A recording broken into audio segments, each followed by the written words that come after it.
Are you too lazy to research the hottest games of 2023? Then this episode's for you. Welcome to Tabletop Shop.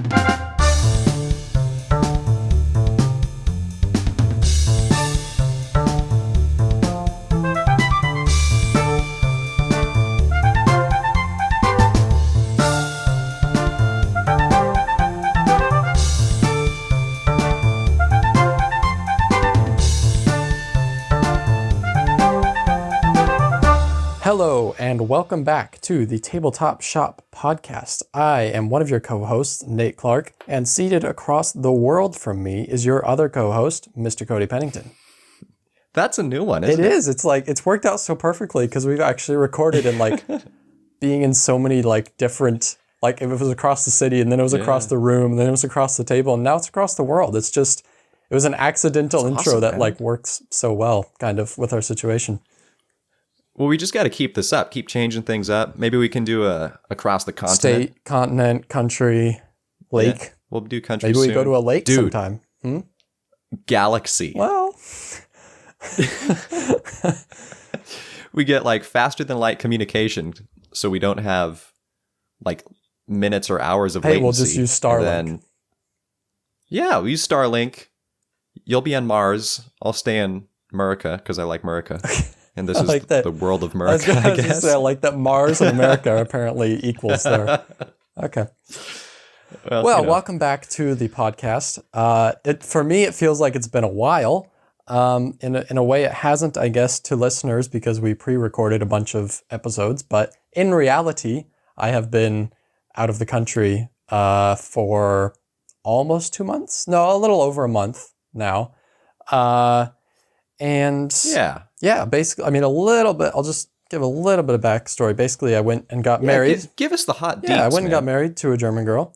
And she is waiting on her visa to come back to the US. So I'm in Germany till that happens. And it's been interesting. Right after getting married, basically, I got strep throat. And then right as I was getting over that, my gums got infected around my wisdom teeth. So I had those pulled out about 4 or 5 days ago. But I feel pretty good now. And that's my life. All right. How you doing, Cody? That's great, man. It's good to hear. I'm fine. That's all I got. Yeah. Well, I mean, how do you follow that up, right? Life is pretty normal. Yeah. I don't know. Have I had any tragedies recently? Not really. I sent you the picture of the little tactical hand management combat game. Is that a tragedy? Had an idea for that I printed off. It's not it's an update, not really a tragedy. Okay. The opposite of a tragedy, a triumph. Yes. How about that? Okay, so you're giving the audience a little sneak peek into one of your projects, huh? Yeah. Well, this was a project I had in mind quite a while ago. It was just going to be something I'd probably get to eventually, not really a big priority. And then just the other day, I was like, you know what? This won't take too long to throw together and just make, or at least to get a prototype out. Like, I'll just do it. Yeah. And now I'm holding the prototype in my hand. It actually worked pretty well. Well, got to keep playtesting it a bunch. Hearing some of the guys you've been talking to, you've been interviewing, it sounds like in general, they usually have a handful of handful of projects always kind of on the back burner, ideas, things that are like, I want to get back to that. I want to get back to that. I want to get back to that. And, the only way to really get back to it is to like pull the idea out and, start working on it. Yeah. Well, I'll tell you what, man, the audience will not have heard the Gabe Barrett episode yet. I think that should be coming out the week after this episode is released. But I talked with Gabe Barrett, and you'll hear from him in that episode that he has an idea for a Halo board game. Like get the rights to that IP and make a Halo game. It's weird there hasn't been one. But here's the thing. You know what they're going to want to do? The trend has been RPGs, if you look at it. So, like, the Skyrim RPG just came out. There's a Witcher RPG coming out. There's another one. There is... Elder Scrolls Betrayal of the Second Era is coming out, too. Really? Well, it's another Elder Scrolls one. Interesting. But then also Stranger Things has an RPG coming out next year. Yeah. Really? So that's, like... If Halo wants to do something with their IP, they'll probably do that because there's so much money in it too. You get this like huge Kickstarter and all the fans are like, I need all those like Covenant minis, you know, man. and like pretty soon it's like everyone's spending Oh. $200 on their Halo RPG. That's the route they're going to want to go with it, kind of no matter what, I feel like. I mean, if it was remotely competent, I would get it. What about the Elder? Actually, I'm just saying that in general. I was going to say, what about the Elder Scrolls one? But I've heard mixed reviews actually on how that actually plays. And that's what we've talked about this. We worry so much about IPs being used, and it's like, is this just a cash grab? Is there actually a game here? And Kickstarters also are notorious for this, for like, look at all these flashy, huge minis, and there's no game. It's sure, big gimmick. Yeah, so. You're buying toys at that point, not games. All right. Well, speaking of games, Cody, what? Whoa, dude, you broke my train of thought. Where I was going with this whole Halo thing. Okay. Is if a Halo game gets made, then we will have a foot to send an email to old Marty O'Donnell and get him on the show. Ooh, okay. I like where you're going with that. You know what I'm saying? I did some research and I found his email. Okay. So I have it. Okay. And he's been good about coming on to at least a lot of Halo YouTubers shows. So like he does a lot of interviews and whatnot. basically, you're just like, we need to interview Martin O'Donnell. We just need an excuse because this is a board game show. I know, we need a. That's amazing. That's funny. I mean, I consider that we could just start a soundtrack podcast just for that purpose, and then as soon as we get him on, we'll just cancel the show after that. It's just a one-hit episode. It's just a little hit and run. All right. Classic. What have you been playing, I guess, this week? But kind of, I don't know, maybe just kind of what are your highlights from since the last time you recorded? Kind of, I don't know. Yeah. And I'll just say a quick note to you, audience members, peoples listening to the airwaves with your headphones and whatnot. If Nate and I sound real off, it's because, again, we're across the world from each other. So maybe we got some latency up in here. But that's okay. Yes. Hey, it's been so long, man. Do I usually start, or do you usually start? You usually start games. Okay. All right. Okay. Well, we got some Grand Austria Hotel action up in there. Okay. Yeah, just got that. I've been looking for that game for probably a year, and it has not been in print, and it just got in print, homie. So I nabbed it. It's pretty fun. We actually haven't finished the game yet. We learned it and started playing it late last night. Okay. And then it was late, so we're tired. So we're going to finish it today. But we got a really good overview of how it works and the basic mechanics. I will say I was just a little bit, not quite let down, maybe slightly disappointed in that it's not quite as thematic as I was hoping it would be. And this is what Kirsten was really excited for. She likes little contract fulfillment type games where you take care of the people, you fulfill their orders. And it's kind of like that. But it's basically just an interesting Euro with some theme stamped on it. At least that's my opinion. I was just going to ask if from what I know, I feel like it's just a pretty straightforward Euro. Mm-hmm. How I approach games like this is, to me, it's just a new puzzle to solve. And as long as it's pretty interesting, I don't mind if it's just another Euro. Yeah, me too. So, yeah, got that. We got back into playing Jaws of the Lion. Awesome. I went back and looked through my list of games I've played by month so I could see when we last played it. And it was literally December of last year. Wow. Is when we played it. We played the 5 learning scenarios because it has 5 learning scenarios. Yeah. And I don't really remember what happened. We enjoyed it, but it's a lot of work to keep it out, taking up space on the dinner table. So we just put it away and never got back to it. But now we're back in it. It's awesome, man. Yeah. How do you like the... Makes me want to get Gloomhaven. Yeah, I've never played Jaws of the Lion or even actually seen it out, but I know primarily it uses a book as the map, right? Does that pull away from the theme, from kind of like the theme kind of like engrossing you in the game? Does that pull away from that at all? Because like in Gloomhaven, you have map tiles that you put together for each scenario, which there are pros and cons to that for sure. And actually, a lot of people like the book more because it's not this hassle of all these tiles. That's what I was trying to kind of weigh in my head, because I have seen the Gloomhaven tiles, and perhaps that's thematically cooler because you're literally looking at a book and there's the little spiral ring going through the middle of it, dividing the pages, which can be a little bit distracting. But beyond that, nah, for me, it's kind of nice to just have it all in one spot. So I don't have to worry about shuffling or looking through a bunch of tiles. You just flip to the next page and you're good to go. Yeah. Tell me about it. So, yeah. So yeah, been playing that. I sent you that picture of I'm playing Hatchet and Kirsten is playing the Demolitionist. Mm-hmm. And I don't think normal Gloomhaven does it this way because I couldn't really find any information on it. But once you get to level 5, you get to open a special box that has like either a new figurine or this extra piece for your character. Well, Gloomhaven has about, I don't know, it has the start like 6 starting characters and then about 15 more that you unlock in different ways. I see. Kind of like your character has an arc. And once you've completed like all the mini objectives for your character, you can retire and start a new one. And you can unlock other ones in different ways. Yeah. Okay, that's pretty cool. For how this one functioned, because there's only 4 characters, and you have access to all of them at the beginning. Yeah. But each of them has their own like sealed box that you can only open once you hit level 5. So the Hatchet, his gameplay prowess, I guess, it kind of centers around this card called the Favorite that you put down. And he's like a ranged character that throws these hatchets at people. And so you can have your favorite hatchet that it does extra damage to one ranged attack. But then if you retrieve it or hit that same target again, you like continue to do extra damage. So it's just kind of this cool, unique token thing. That's cool. So the special unlock that you get is just this little mini that I sent you that picture of, this big axe like buried in a skull. Yeah.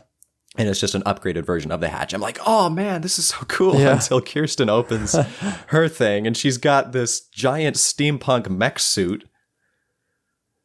Yeah, I was a little sad after that. Understandable. Very much so. We had those moments in Gloomhaven too, where you'd open a box and be like, come on. Oh, the symbol looks so cool. And then you pull out the character and you're like, yeah, okay, not as cool as I was thinking it was going to be, actually. Or the opposite. You know, you're like, wow, this symbol looks lame. And then you pull the character out and you're like, this is the greatest thing I've ever seen in my life. Yeah. Kudos to Gloomhaven. So, yeah, then the other thing of note is we recently got Queen Domino, finally. And gave that a play. Yeah, pretty fun. It doesn't feel as different from King Domino as I was hoping it would, I guess. But aren't there like multiple ways to play it? Sort of. It just adds another terrain type is what it does that you can build buildings on. Just a little single square. And then there's this building tile board with a queue of like 5 or 6 buildings. And then you can buy them and add them to your castle grid thing. And you just get extra abilities. Might be points. Might be points based on what you have. They might give you these little knights or towers, which let you do other things. But yeah, it was still pretty fun. I mean, I'd probably just choose Queen Domino over King Domino at this point. Yeah. But it's a much bigger box. It definitely took longer. Right? Yeah. It's not massive. It's not like your standard Euro-sized box. It's still a little bit smaller, but it is bigger than King Domino. So yeah, that's me, man. Those are my games of note. What can you even play over there in Germany? What do you have access to? Okay. I actually brought with me Lost Cities and Schotten Totten. So I've played both of those a handful of times with my wife. Those are both good Reiner Knizia 2-player card games that are kind of... I mean, yeah, they're numbers games. Reiner Knizia, I believe, has a PhD in some sort of mathematics. And so like most of his games are like number-based. So... yeah, they're both fun games. I think I like Schotten Totten a little bit more, and I think Anna likes Lost Cities a little bit more. So we've gotten plays in for both of them. But those are both really fun 2-player card games. Highly recommend for people who like small, kind of thinky little card games. Probably really anything by Knizia falls into that category. But also played Seven Wonders Duel actually quite a few times. That was given to me by someone. So Anna and I have been playing that as well. Nice. I think I've played it 4 times, and I think I've only won once. So pretty much par for the course. Man. Pretty much par for the course there, but I like it a lot. I think if this makes you feel better, I know I taught it to you the first time, and I think you won that first game. No, maybe. So maybe there you go. Maybe I did. Well, I beat Anna the first time I taught her, and then she's beat me since then. So, but I'm really looking forward to getting the Pantheon expansion for that game. it adds in this other action you can take occasionally instead of taking a card from the middle, which is huge because sometimes being able to stall, sometimes you get put in a position in the middle where you're like, I don't want to take a card, but I have to, and they're both bad options, and it helps the other person. This gives you another thing you can do on the top of the board, these cards with special powers, kind of. And so that's kind of the main thing is you have cards with special powers. But then also it's another way to like, hey, I can go do this instead of taking a card if I'm cornered into a position that I don't like, So pretty cool. Gotcha. And then also, I guess I would count Quicks, which is a dice game. I don't know if you're familiar with that. Quicks, Qwixx, or I think Wixx. It's some like weird spelling, but pretty straightforward dice game. It's pretty fun though. You have like a one die of 4 different colors and then 2 white dice, and you basically roll them. You're trying to scratch off as many numbers 2 through 12 for each color as you can, and you're kind of racing against the other person, and you have to go from kind of small to big, but you can go as far up as you want, but then you can't backtrack. And so you're trying to cross off as many as you can, and as many as you cross off, you multiply that by something to get a score for each row. Well, once 2 rows get finished, the game just ends. So you're kind of racing with the other person, trying to cross off as many as you can, but also trying to actually end it and get more points. So it's a fun little game, great little dice game. So played that a few times, and I actually just I found a used copy of Machikoro with an expansion, which for those who don't know is kind of the spiritual predecessor to Space Base in a lot of ways. So looking forward to playing that, and also Broom Service. I don't know if you're familiar with that game. I've heard of that one. I don't really know how it works. It's a kind of a pick up and deliver game, I think. I haven't researched it too much. It won the Kennerspiel des Jahres in 2013, I think. Oh, really? Yeah, but I think it's kind of it's caused the most upset of any Kennerspiel winner, I think. Because there's a lot of people who I guess apparently didn't feel like it deserved that title. So, but it's supposed to be a good game, and Was it that it just wasn't super cool, or it should have been more like a Spiel des Jahres? I think it was more in the Spiel des Jahres territory. It was like kind of like this middle ground between the two, and yeah. But it still won, and so like I'm sure it's a good game, and from what I've seen, it looks pretty cool. So yeah, looking forward to playing both of those. Nice. All right. It's a good list. That's a lot of new stuff up in there. Yeah, I guess so. Things that we haven't mentioned before on the podcast. Yeah. Go us. Go us. Well, let's talk about something we have mentioned on the podcast, Cody. Ooh. Are you saying that it's time for our Game of the Week segment? Yeah.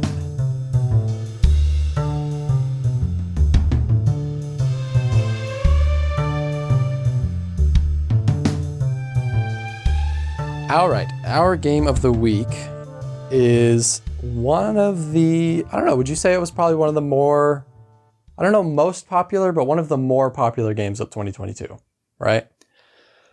I might, according to Board Game Geek, probably would be considered the most This game popular. is currently, I believe, number 4 on Board Game Geek, and yes, for those of you nerds who for some reason have the top 100 memorized, that's Ark Nova. I respect you, nerds. I mean, I knew number 4 was Ark Nova. Obviously, I knew that as well. So, don't exclude me from the nerd group. Yeah. Lots of self-congratulations going on in this episode. Always. So, yeah, Ark Nova. You want to give a kind of a rundown of Ark Nova? Yeah, Ark Nova is a zoo-based game. It's supposed to be a cool, scientifically managed zoo. It reminds me a little bit of Castles of Burgundy in that you have a unique starting mat with a hexagonal grid, and then you're slowly putting down these enclosures of different sizes. Might be a 1 hex enclosure all the way up to a 5 hex enclosure. And on these enclosures, you can put animals in them. It's a very large deck that comes with this game that's going to have mixes of animals and conservation projects you can contribute to. I forget the other one. It's the blue card that lets you just do stuff. Lets you do things. Science-y things. But between these cards, you're going to be managing your hand, trying to pay the cost to get certain cards out and make sure you have the space to support different animals, and those will give you points. All very Euro-y. Bunch of different mechanisms all smashed up there together. It uses the Civilization: A New Dawn action scheme, where you have 5 different cards in a sort of a power grid from 1 through 5. And so if you use your number 2 card, it slides down to the bottom, and then any cards beneath it get replaced and moved up. And according to how high it is, you get to use that card to that strength, which is pretty cool. It's just that it's basically exactly the same as Civilization: A New Dawn. It's not really... Yeah, it is, but I think... There wasn't really anything innovative about that. Which I think is okay, because we haven't, as far as I know, really seen that anywhere else. It's not like a really common thing that just keeps getting copied. It's like, yeah, one game did it once, and that game wasn't that popular. Let's just take it, you know? Sure. Just make it happen. Yeah, that's true. And it works so well. It's such a great idea. Yeah, great way to... It's sort of permanent hand management in a way, where you always have the same 5 cards, even though it's not in your hand, it's down beneath your board. It's action selection, really. It's just that the actions change depending on how you use them. Sure. Yeah, that's a better way to put it, probably. Yeah, so there's... But the other... Go ahead. Oh, I was going to say the perhaps gem of this game is the scoring system, which I know has been done before. I think Rogers of the Ganges, whatever that game is, does kind of the same thing. But you have 2 tracks of representing your appeal for the zoo, like how many people you're getting into the zoo. And then on the opposite side of the track is your marker for your conservation points, like how well you're managing the zoo and contributing, I guess, to the good of the world and nature. And the game ends when you get those 2 markers to cross, and then your score is the difference between those 2 markers, which is weird because you can have a negative score if you didn't manage to get your 2 markers to cross and someone else did, so the game ends. Yeah. Then you just feel embarrassed. Yeah. So yeah, there's a lot going on in this game. You have kind of your well, I guess it's kind of the word is it's the thing that I hate. What's the word? Like Patchwork, Isle of Cats, Hall of the Mountain King. What is that? Oh, polyomino. Polyomino? It's kind of a polyomino Games? thing going on your board, where you're taking pieces, from 1 to 5, laying them down. So you've kind of got that going on. There's some card drafting going on as well. You've got cards in the middle that you can take. There's a sideboard where you're taking actions. And then, of course, you've got kind of a tableau thing also going on, kind of Terraforming Mars style, I guess, where you're playing cards down. Some of them have immediate bonuses. Some of them have long-lasting bonuses that like get triggered whenever you do a certain thing. And then some of them are just end game stuff. So it's definitely a multi-faceted game. There's a lot going on. Do you want to just, I don't know, do you mind if we just kind of dive in and start talking about what we like? Sure. You go first, man. There's a lot. There's a lot I like about this game. I'll start with the look. I think the game is, well, it's not particularly like, it's not like you walk by and you're just like, it just like pulls your head and you're like, whoa, what is that game? It's not like, it doesn't look amazing like that. Not like something like Everdell might, but I really like the art. The art is interesting. It kind of looks like all of the pictures of the animals and stuff are real pictures that then kind of had this filter put over them that makes them look like artistic renditions. I think it's a really cool look for the game, and it takes away from it just being pictures of animals, like real, actual pictures, and it makes it seem it gives it a kind of a cool aesthetic to all the cards. So I like that, and I think the iconography also is really good. The colors are very bright, very different. And most of it is pretty, you pick up on the iconography pretty quickly, I think. So I like all the graphic design for the most part. I think the player boards look kind of bland, but that's not that big of a deal to me. Sure. Of course, I love the action selection thing from Civilization. I love that in Civilization. I think it works splendidly, and it does here as well, of course. it feels like you kind of always have something good to do. And then there's this annoying thing of like, I want to do this action twice, but once I use it, it goes down. And I like that you can upgrade your cards. You can flip them over. You might get to upgrade 2, 3, maybe even 4 if you're lucky throughout the game. And that's really cool. The flip side, when you get to make those decisions of like, okay, I get to upgrade a card. Okay, I might not get to upgrade another one for a while. Which one should I do? You know, which is the most valuable upgrade I can make here? I love that, you know, and it varies from game to game. It's not like every single game is like, all right, yeah, obviously I'll do this one first. It's not like that. It's there's some good decision making to be had there. So I love that as well. And I'm not a huge fan of the polyomino thing, the board, like putting pieces down on your map. Like I've never been a fan of that. So that for me is kind of the weakest part of the game, but it still works pretty well. And I feel like there's a lot of cool mini bonuses you can achieve on your board. So it's not that bad. I actually I think it's one of the better implementations of that I've done anyways. But overall, what I really like is just how well the game comes together. How it has all these different things going on. And you know, you're drafting cards, you're playing cards, you've got that sideboard where you're taking actions, you've got the other sideboard where you're like sponsoring conservation projects and contributing to them. And then you've got your own player board and your action selection thing. And it's just, there's so much going on. There really is so much going on. And it's fairly complex. But it just meshes so well. I think it really does. I think I've only played it twice, but both times it just left me like feeling very, very accomplished. Even if I didn't win the game, I was just like, yeah, this was like, I did so much. And it was so much fun and it was so cool. You know, I think the game generally leaves you feeling pretty satisfied. So, yeah.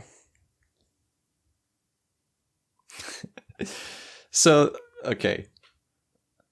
I feel like basically everything you just described is what I dislike about the game. Go on. All right. That's great. Okay. But you talk about what you like though. All right. What I like, it's got okay. All right. It's got a lot of stuff. I mean, I don't hate the game. It's just when I think about the game, nothing that I particularly strongly enjoy comes to mind. Really? So it's not like I'm sitting here saying, I hate this game and there's nothing I like about it. It's just I can't really think of You're kind of neutral. Something that really grips me by the game. So I don't know if I could honestly say like, I like this about the game. That's interesting. I didn't know you'd fallen this had fallen so far for you. Because the couple times we played it together, we were both kind of like vibing, I felt like. Yeah, man. How many times have you played it? Have you played it a couple times since then, or? Maybe, I don't know, once or twice since then. It's really not that much, but all right. It's kind of funny because if we listen to that episode we released just recently, or at least at the time that we're recording this, and we're talking about Ark Nova, and we're both like, yeah, and I'm the same. I'm like, yeah, this is an awesome game. It's great. And now I just don't feel the same way, man. Okay, well, I go ahead. Just stick your canines into it and rip it apart, I guess. What is it about this game, Cody? So let's start with this art that you like so much. The thing about the art, Nate, is it's like they took a real picture, then put a filter over it. I think it looks good. So that it's sort of that uncanny valley thing. No. Where it's like, is this supposed to be a real picture? I can't really tell. It's I don't know. If someone tried drawing it from scratch, then they're pretty good, but not quite good enough to do it realistic. And I don't know, man. I would rather it be, I wouldn't say cartoony, but I'd rather it be obvious that it has some sort of artistic drawing style to it, as opposed to just a weird photograph. Yeah. And then the overall, I mean, you didn't really say you like this about the game, but just the overall visual aesthetic, is not particularly pleasing. It's pretty, pretty Euro-y. That's true. Pretty bland. So I guess that just doesn't really get me. But then how all the mechanisms come together, it's like I just don't really care. Wow. It's what I want to see in a game is if you have a bunch of different mechanisms, I guess I want there to be some sort of driving force. I don't know, that makes it satisfying, I guess. ties it all together in a strong way. Give me an example from another game, like one of your favorite games that kind of, I don't know, embodies what you're trying to say. Let's just say Scythe. Obviously, that's my number one game. You have a lot of different mechanisms going in there. You have this unique combat system. You have this really intricate action system, and each of those actions has different ways you can upgrade them. You have this board set up with all these different resources and routes and methods of transportation and movement. And you take all these different things and you slap them together, and it all not only makes sense under this awesome sort of steampunk-esque 1920s universe, but it's just an awesome theme and it makes it awesome.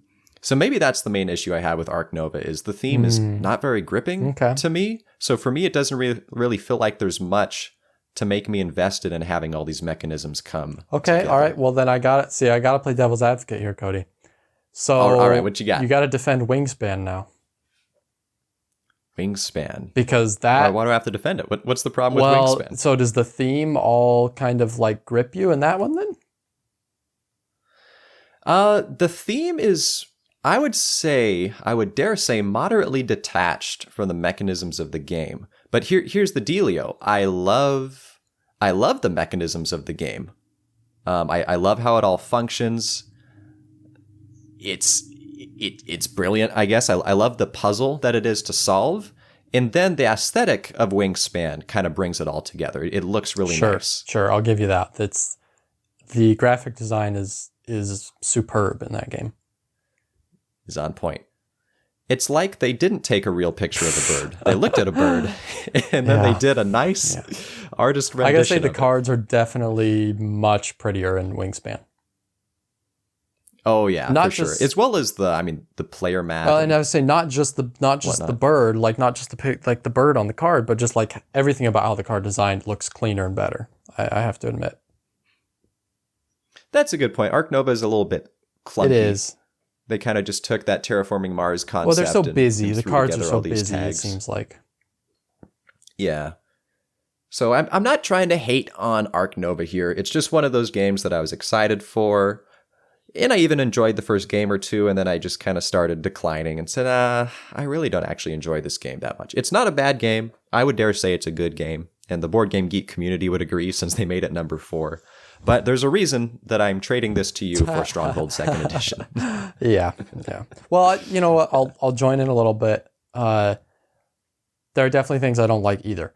Actually, what I think I like least about this game is the scoring mechanism. The first time we did it, I was like, wow, this is really cool. It's unique. It's interesting, at least to me. I hadn't played a game like that before. I was like, wow, this is a really interesting way to score a game.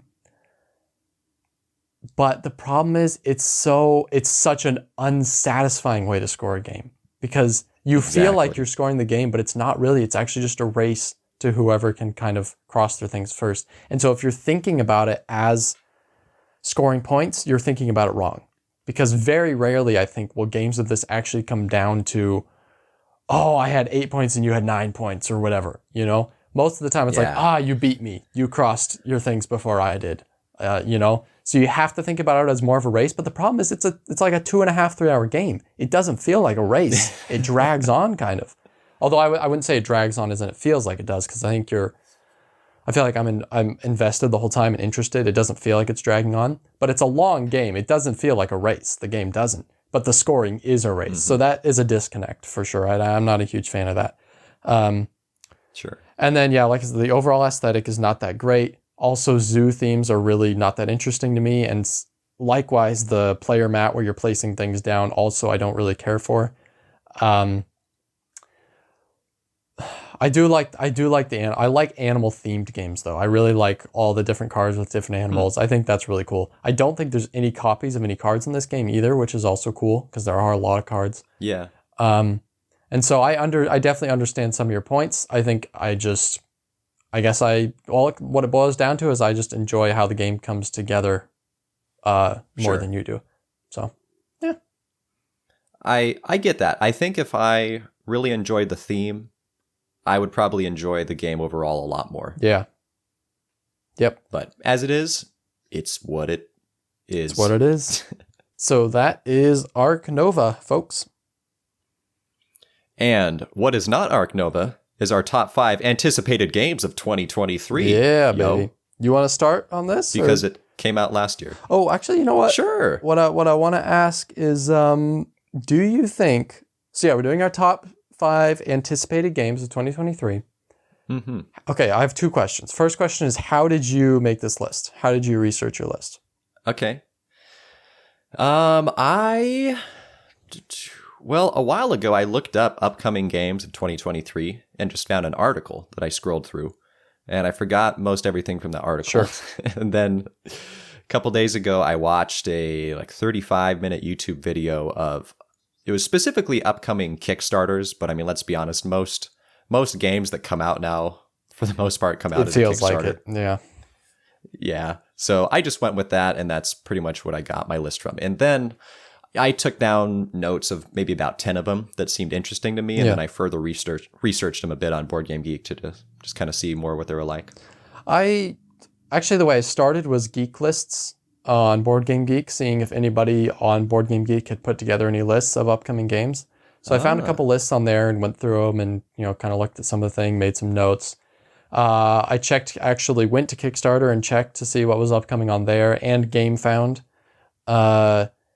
And I might have done a couple of Google searches also, but I didn't find that too rewarding necessarily.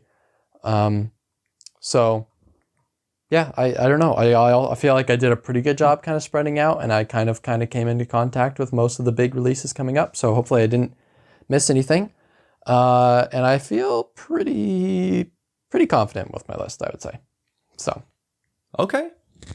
I'm moderately confident with my list. The problem with games that haven't come out yet, unless there's already been prototype copies that have been distributed for people to start playing, it's hard to get a lot of good information about some of these. Some of them, so you for kind of sure. just have to go off of the theme, who the designer was, what they've done before, and the basic concept. All right, well. So if you ask me any in-depth questions about my games, I probably won't be able to answer. And I'll be pretty similar, I think. That's just how it is.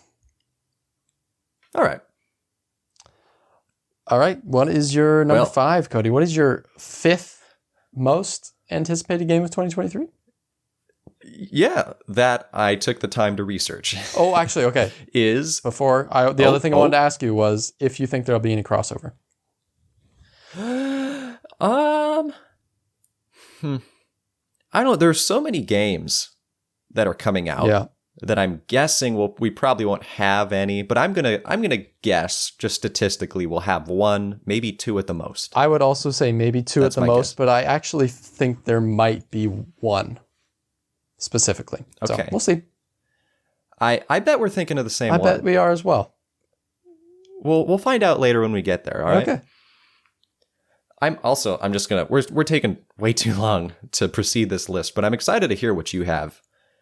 Because I think we probably have different lists. And since I only researched 1 or 2 lists, I'm excited to hear some other games that are coming out in 2023. All right. So let's hit it off with Ascendancy is my number 5. You familiar with Ascendancy? I am not. Okay, there's not much info out on this that I could find, but it is self-described as the ultimate 4X game, like big box style. And I enjoyed quite a bit Heroes of Land, Air, and Sea. And from the description of this game, it sounds pretty dang similar, but real big, with probably a lot of nice production quality going into this. Some of the mechanisms it described was engine building, of course, which I love engine building. And if you can maximize that in a 4X game, I would be all about that. That's basically Age of Empires at that point, if you think about it, like an RTS computer game.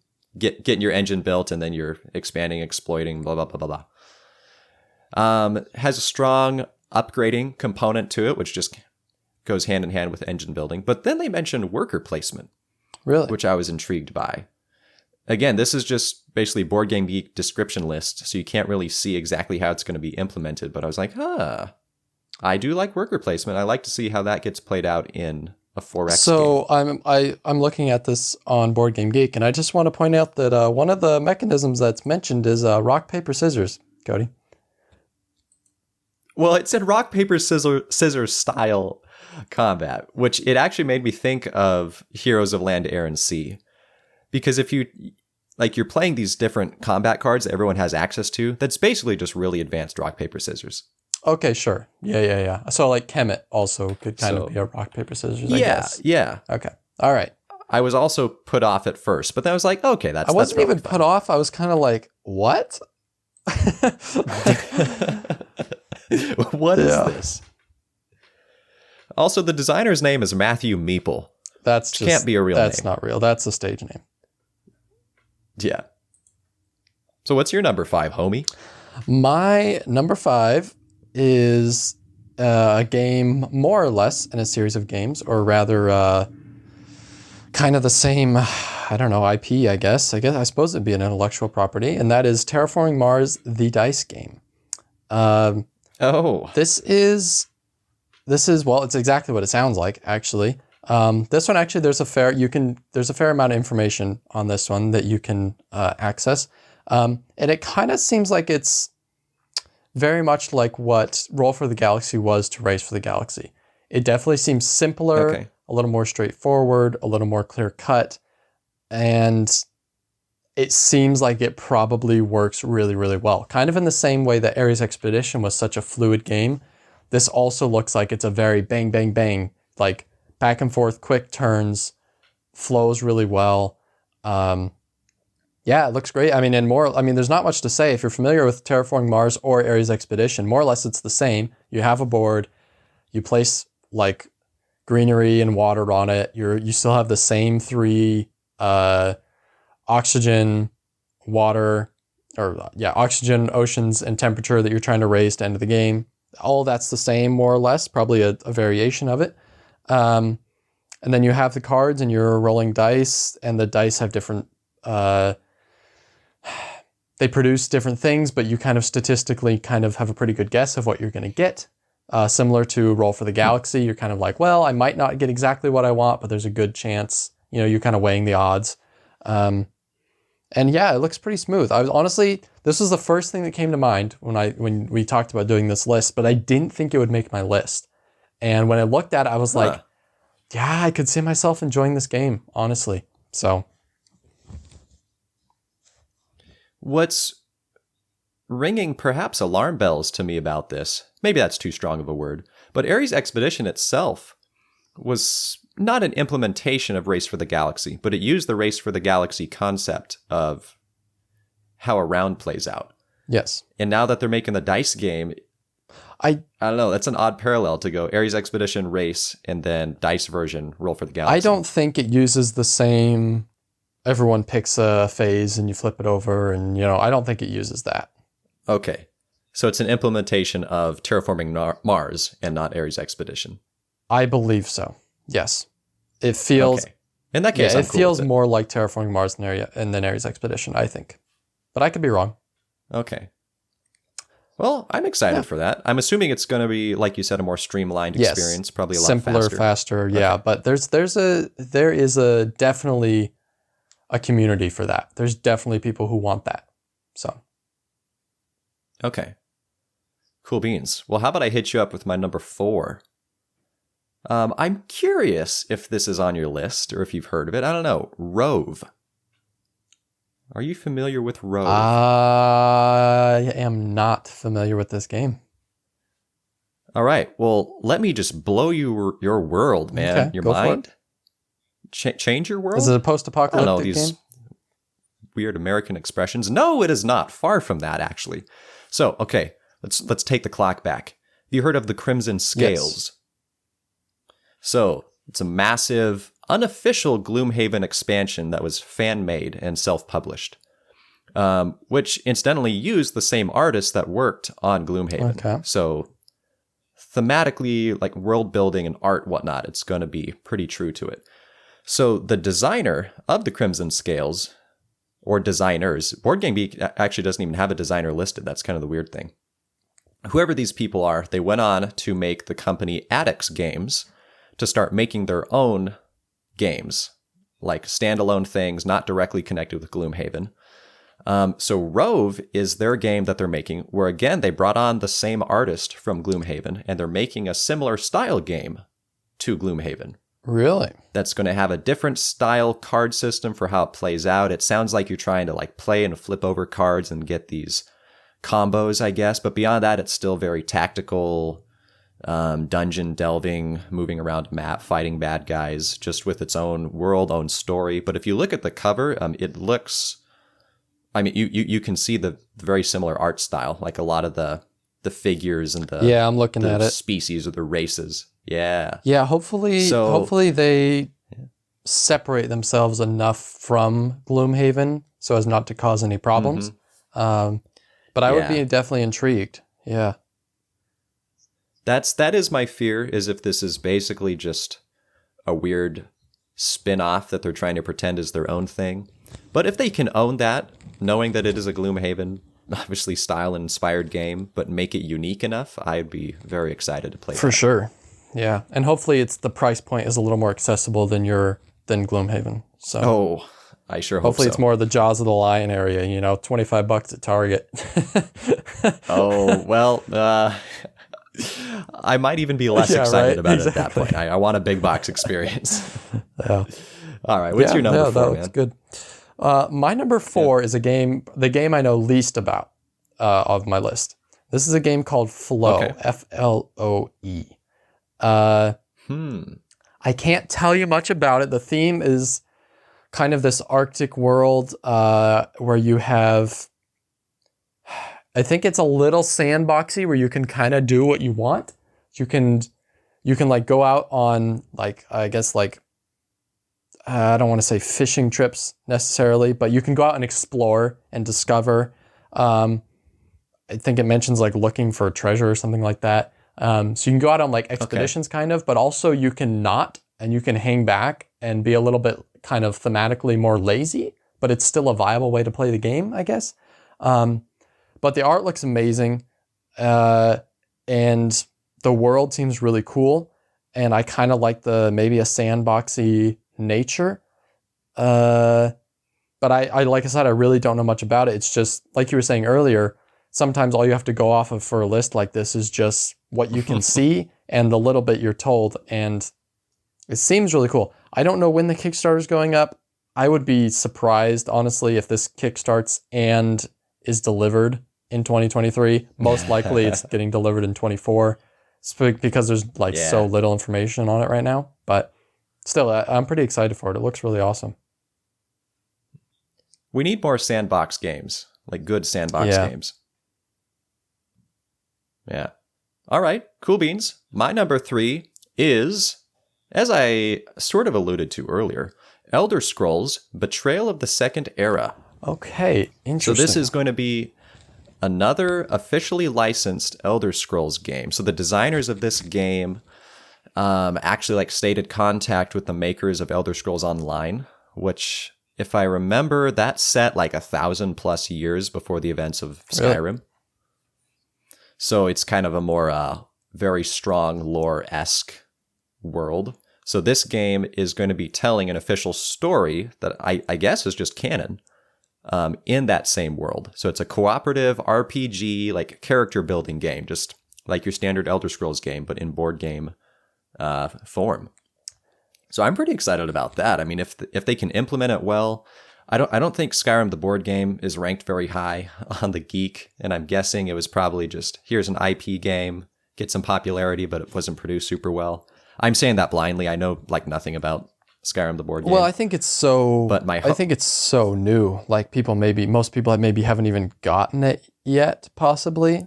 So I think it's maybe a little too early to kind of judge it based on kind of where it ranks. Okay. Well, all that being said, I'm hoping that this is pretty epic. I will say, there's a video listed for it on Board Game Geek it was featuring all the producers and designers of this game. It was hardcore scripted, man. And what I mean by that is it was formatted like they were interviewing each of the different people, like the artist and then the game developer and the producer. like they're looking at the camera, looking to the side of the camera like they're answering questions or something. But then they're so monologue, just obviously reading off of a script. So that you got to know what I'm gonna. You got to know what I'm gonna ask you next. Is it better or worse than the announcement videos for the expansions for Dune Imperium? Man. It was on par. It's like we're comparing a worker placement game to a deck builder game. They're different worlds, but they're both terrible. You don't like worker placement or deck building? Okay. No. I'm saying the apples and oranges is what I'm saying here. Okay. So they're both equal levels of bad, but in different ways. Still not quite sure I'm tracking, but I'll just say yes and let's move on. Okay, never mind. Wait, final note. It's by Chip Theory Games, and they make good stuff. Oh, okay. Yeah. So yeah. My number 3 is a game. Actually, this is one I had forgotten about, but I have heard of before and I was interested in. I don't know exactly how to pronounce it. It's either Ryozen or Ryozen or something like that. It's Ryozen. This is a worker placement game, but there's a lot of different sections of the board, and the workers are double-sided. They're not like they're basically like tiles instead of workers, kind of like Underwater Cities style workers. They're actually just tiles that you place out, but they're double-sided. And so you can use them 2 different ways, and depending on where you go on the board, you want to use them differently, I guess. But then I believe you can also like upgrade them and get new ones that function a little bit differently. And I always like that in worker placement. Any worker placement game that can say, hey, not all your workers are the same, but you can have some workers that are special. Like the Tuscany expansion for viticulture was like, hey, here's 2 fancy special workers that you can get if you want. That'll do something a little bit different than the rest of your workers. I like that a lot. I think that's a good way to mess with the worker placement mechanism. Other than that, it's pretty abstracted. I don't know if the theme is kind of, I don't know, it's kind of a Chinese or Japanese themed game, and there's some animals, but honestly, it seems like the theme doesn't necessarily integrate too well. But I guess there's a lot of good player interaction, kind of indirect player interaction as far as kind of blocking spots, but not just blocking spots, but like where you go and influencing that area of the board in a way that other people might not like so much. And so then they want to go to that part of the board and kind of change it back to how they want it necessarily. So there's kind of like a tug of war, I think, in a few different parts of the board.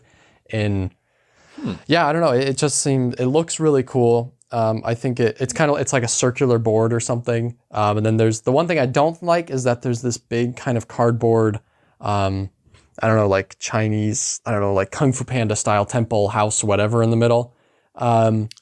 Cardboard? Like cardboard, like your normal, like the Everdell tree or whatever. It's that kind of thing in the middle of the board where it doesn't really serve a purpose.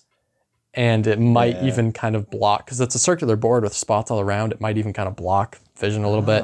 That I don't like. It seems like a gimmicky thing where they're just like, hey, look how cool this is. But the rest of the game seems really solid, and I'm pretty intrigued by it. Okay. I haven't heard of that one. That sounds pretty dope. Yeah, for sure. Yeah. Okay. My number 2, getting close to the finale here. Scholars of the South Tigris. Oh, I'm assuming this is what you thought what the crossover was. Maybe. Possibly. Yeah, so I did. Go ahead. Did you put Wayfarers? Go ahead. No, I'll say nothing yet. Well, no spoilers. I didn't put Wayfarers because Wayfarers, it's already come out. Yeah, that's not a 2023 game. Yeah, BGG has it like 2022. And you can actually buy it. Yeah, for sure. Shem Phillips himself assured me that you can buy it online, so it's there. But Scholars should be coming out this year. Maybe if you look in Board Game Geek, it has like a picture of the complete design. I think Shem said that this one they designed before Wayfarers. Yeah.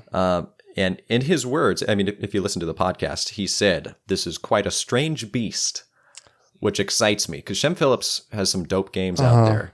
And if he is publicly admitting that this is going to be pretty different, that's awesome. And I think he said it's the heaviest, like most Euro-y game they produced at this point. And on the Geek, it's like not that weight ratings necessarily have too much value depending on how long the game's been out. It's like 4.32 4.5 or something. 4.45.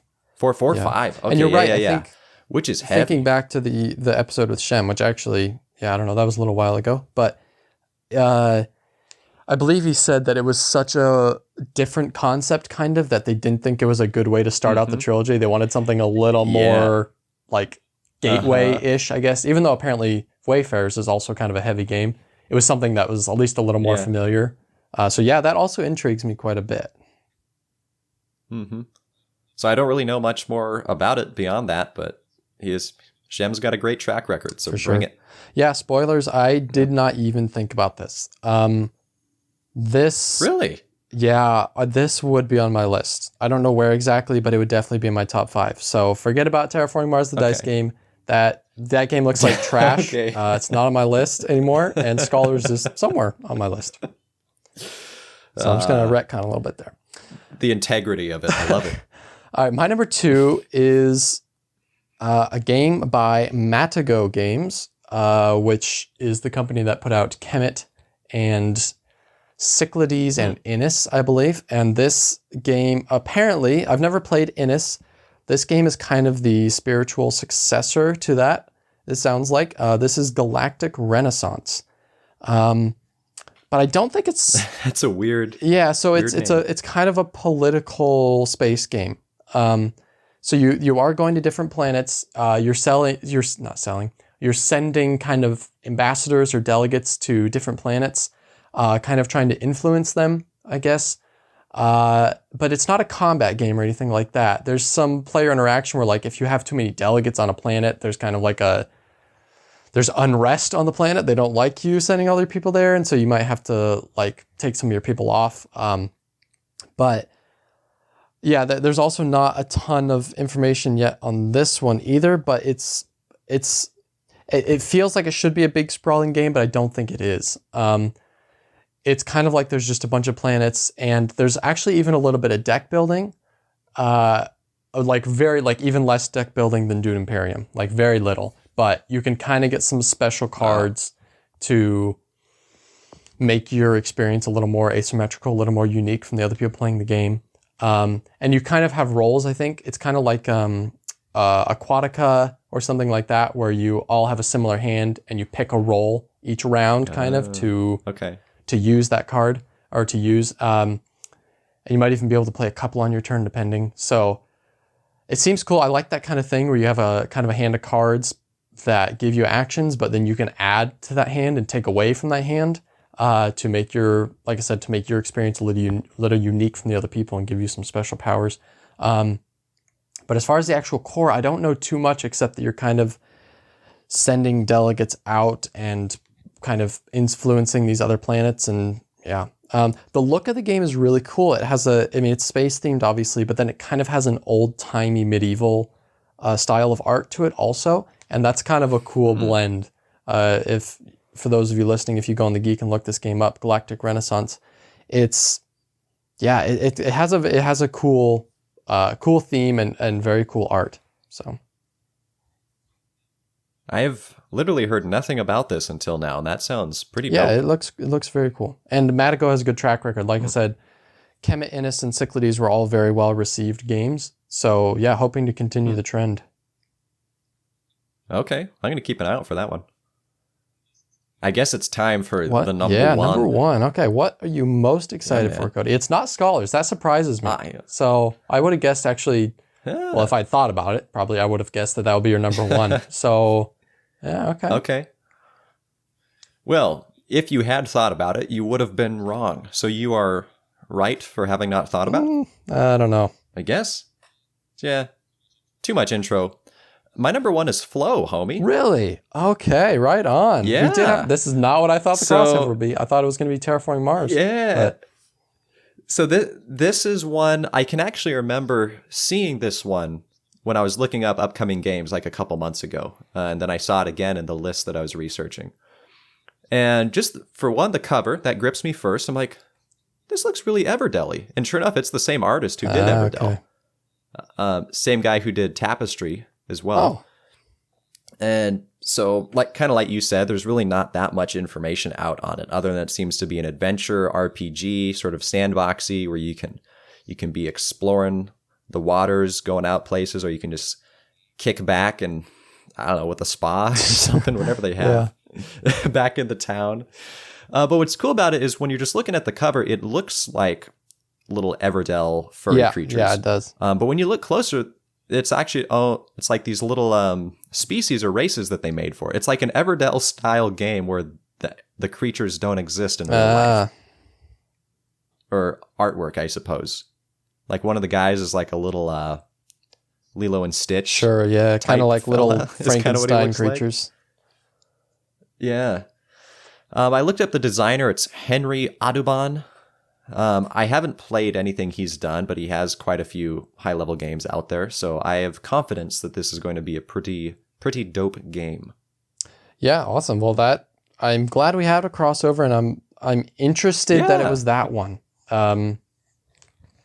Yeah, interesting. Like I said, I'm almost positive it's a Kickstarter, and almost positive we won't see this game won't be in anybody's hands this year. But I could be wrong. It's still anticipated, so it counts. Yeah. For sure. Hey, it was on my list too. What am I going to do? Tell you you're wrong? Yeah. Nerd. All right, what's your number one? My number one is a big sprawling Euro. And this is called Copan Dying City. It's a predominantly worker placement game.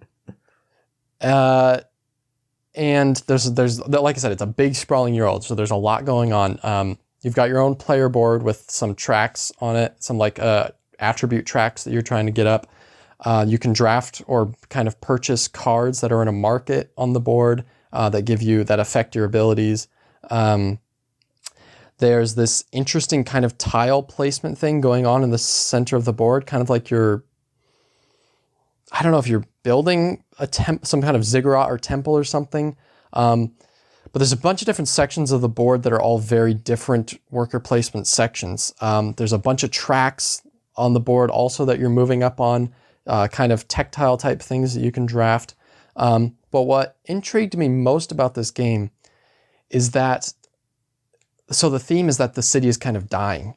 And the game starts out where resources are very, very plentiful, and you can kind of very easily do whatever you want. And as the game goes on, resources get more and more scarce until you're really kind of scrapping for things towards the end of the game.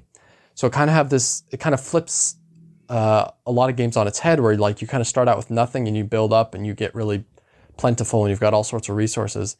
It does the exact opposite, where you start out with a bunch of stuff available to you and things are easy to do, but actions get harder and resources get more scarce as the game goes on. So that especially really intrigued me. The game looks really cool. It has a great look to it. Yeah, I'm really, really excited for this one. I think, well, obviously I was going to say more excited for this than the other games, but this being my number one, I feel like I shouldn't have to say that. Yeah. Comes with the territory. But it looks great. It looks really great. So yeah, it's from Holy Grail Games, which I can't remember exactly what else they've put out, but I think they just put something out this year also that did pretty well. So yeah, that's my number one, Copan Dying City. Okay. That sounds pretty interesting. I really like that concept if you start with more resources and dwindle. Yeah, and I've always liked the kind of thematic South American theme. And so, but I've never actually had a board game that actually has that theme. And so, yeah, I would not be opposed to getting this out. I don't think it's super heavy, but there's definitely a lot going on. It's maybe one of those things where it's like, there's the complexity of the game comes from the fact that there's so many things going on, and it's kind of hard to wrap your head around all the stuff that needs to be done. So, yeah, it looks great. Well, I think that's between the two of us, pretty nice list we have. Yeah, only one crossover, which is probably good, so people can be exposed to a little bit more. Sure. So my question for you is: of your 5 games you picked, do you think you'll actually acquire any of those in the upcoming year? Ooh, good question. I think maybe Scholars of the South Tigris. I don't know much about the production of the other games, but I think since Scholars is basically already done, to my knowledge, it just has to go through the standard industry standards processes to get it out into the world. And I know that Garfield Games is pretty good about getting them out on a timely fashion. I wouldn't be worried about it coming out on schedule. Yeah. So I'll probably grab that. I don't know. I don't know if any of the other games will be available or not. Yeah, right. How about you? How about your list? I kind of want to say I'd get Terraforming Mars the Dice game, but I think I'd rather somebody else get it and I'd want to play it first, like make somebody else do. I got you, man. I got you. But I feel like it's a game that I like. It could be a hit. It could be a miss. I want it to be really good, but I feel like I wouldn't want to pull the trigger on it without trying it. Ryozin also seems really cool. I think it's going to be a Kickstarter. Kickstarters scare me a little bit, but I would like to try that one. But man, Copan Dying City, I really want to. It's so daunting in the sense that like I don't know, a lot of changes are going to happen in my life, and I don't know if I'll have people to play it with necessarily if I get it. That's the thing. And so, gotcha. But man, it really interests me a lot, and that's definitely the one I think I'd be most likely to get out of all 5 of mine. So, for those of you who are sounds like a crisis. For those of you listening who are like, this person is terrible, I can't believe he didn't mention such and such a game. I have 3 follow-ups I'd like to mention that almost made my list. My number 6 was another one actually that came to mind right away when I thought of this list, and it didn't quite make it, and that is Unconscious Mind, which is a game about Freud, actually, and you're kind of like one of Freud's people that one of his other philosophers that he philosophizes with. Sure. And you're basically, you have patients that you're trying to kind of not interpret, but like kind of understand their dreams and help them kind of get better. Big Euro game, looks awesome. My number 7 is Steam Up, which is the exact opposite. It's a very simple game about making dim sum, which I believe is some type of Korean food or something, but very simple game. Chinese, I think. And then my number 8 is Voidfall, which just looks awesome. It's the same artist who did Black Angel, another very cool looking space game, but the more I looked into it, the less it seemed like my kind of game, but it looks awesome, and I think it's going to be a big game next year for sure. Okay. Yeah, I had a couple of follow-ups. I mean, again, I made a list of like 10 games that sounded intriguing, and some of them I definitely just nixed. I'm like, nah. But I've got Daimyo Battle for Japan. You heard of this one? So this is going to be like an area control, alliances, and combat and honor Japanese game. But Martin Wallace worked on this one. So that seems like kind of an odd combination, but I'm excited to learn more about it. I don't know. What'd you say it was called? Daimyo what? Daimyo Battle for Japan. Battle for Japan. Martin Wallace actually... Is it Martin Wallace? I think he just started his own production company. I believe he did. And so I wonder if this is maybe one of the first games that he's going to be putting out. I can't remember what this game's being put out by Stone Sword Games. I don't know if that's his company or not, but I believe it was Martin Wallace that is, starting his own company. So. Okay. I would get behind that if that's what it is. I'm going to click on Stone Sword Games here. Set up in 2019 by developers James Faulkner and Paul David Allen. So it doesn't look like it. Huh. Really, the only other one of note I had was Forges of Ravenshire. Not familiar either. If you look up this one, pardon my typing. I'll get it pulled up, folks. The cover is like a badger with a hammer at an anvil. I'm already on board. So sign me up. Yeah, there's not too much info about this thing. I don't know. It sort of reminded me of Furnace, just looking at the cover. That probably has like nothing to do with it. And again, there's not much info out about it. And that's why I kind of left it off my list, just because I didn't really feel like I could justify you weren't that excited, putting much about it. But yeah. But it looks pretty good. It doesn't have many ratings, but it's a 9.0 Wow. out of 3 ratings. So last but not least, I wanted to point out Bloodstones is the Barton Wallace game that is coming out in 2023, and it is from Wallace Designs. So that is his company. Hey, very original. Yeah, right. But hey, that's, you know what? That's a game that's going to put out some quality games, let me tell you. So it's awesome. Hey. Well, I think we're probably running pretty long here. Yeah, but it's been a while since we recorded, so that's fine. You know what? We earned this. But we should probably wrap this up. Yeah, we did. Hey, on the Mart Wallace thing, though, we should have him on the show soon-ish at some point. And Maybe. talk about Anno 1800. He's... no. We'll talk about brass and the great journey. Yeah. Well, Nate, do you have any closing words of encouragement for our audience? Yeah, I would just like to point out that, I was watching a Dice Tower video the other day, and I believe it was top 10 games that are worth the effort. And I believe very high on someone's list was Anno 1800. So, Cody, I just feel like we should maybe be ashamed of ourselves. However, I have absolutely, I have absolutely no drive whatsoever to pick that game back up. So it's just not going to happen. Here's my question: whose list was it? I think it was Tom.